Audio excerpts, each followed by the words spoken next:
নমস্কার বন্ধুরা, আজকে একটি মাছের ঝালের রেসিপি দেখাবো। পাবদা মাছগুলোকে নুন, হলুদ, সামান্য তেল দিয়ে 10 মিনিট ম্যারিনেট করে রেখে দিয়েছি। আর লাগছে সর্ষে, কালো সর্ষে, সাদা সর্ষে 1 চামচ, পোস্ত 1 চামচ, চেরা কাঁচা লঙ্কা 4-5টে, কালো জিরে 1 চামচ, 1 চামচ লঙ্কা গুঁড়ো, হলুদ গুঁড়ো, পরিমাণ মতো তেল, একটি টমেটো বাটা, পরিমাণ মতো ধনে কুচি, লবণ ও চিনি স্বাদ মতো। চলুন রান্নাটা শুরু করা যাক। ফ্রাইং প্যান বসিয়ে দিয়েছি।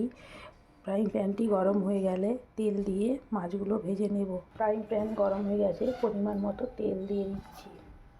তেলটা গরম হয়ে গেছে, মাছগুলো একে একে দিয়ে ভেজে মাছগুলো ভাজা হতে হতে সর্ষে পোস্তটা বেটে নেব। সর্ষে পোস্তটা আমি শিলনোড়ায় বেটে নিয়েছি, আপনারা চাইলে মিক্সিতেও বেটে নিতে পারেন। মাছগুলো হালকা করে ভেজে নিয়েছি, এটি তুলে নেব। মাছগুলো নুন হলুদ মাখানোর সময় সামান্য একটু সর্ষের তেল মাখিয়ে রেখে দেবেন, তাহলে অত ফাটবে না। আর মিডিয়াম টু লো আঁচে ভাজবেন, বেশি কড়া করে ভাজবেন না। মাছগুলো ভেজে তুলে নিয়েছি।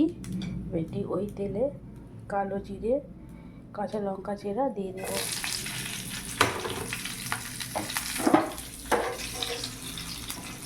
কালো জিরে লঙ্কাটা ভাজা হয়ে গেছে, এবারে টমেটো বাটাটা দিয়ে দেবো।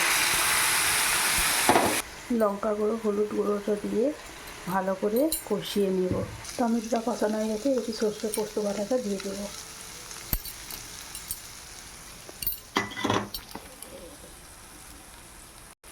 দেখুন কষানো হয়ে গেছে, তেল ছেড়ে গেছে, একটু সর্ষে পোস্ত বাটা জলটা দিয়ে দেবো।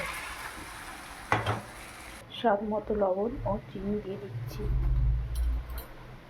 আপনারা চাইলে মিষ্টিটা না দিতেও পারেন, স্কিপ করে যেতে পারেন। দেখুন গ্রেভিটা ফুটছে, মাছগুলো দিয়ে দেব। সব মাছগুলো একে একে দিয়ে দিলাম। দেখুন হয়ে গেছে, নামানোর আগে ধনেপাতা কুচি দিয়ে নামিয়ে দেব। দেখুন মাছের ঝালটা হয়ে গেছে।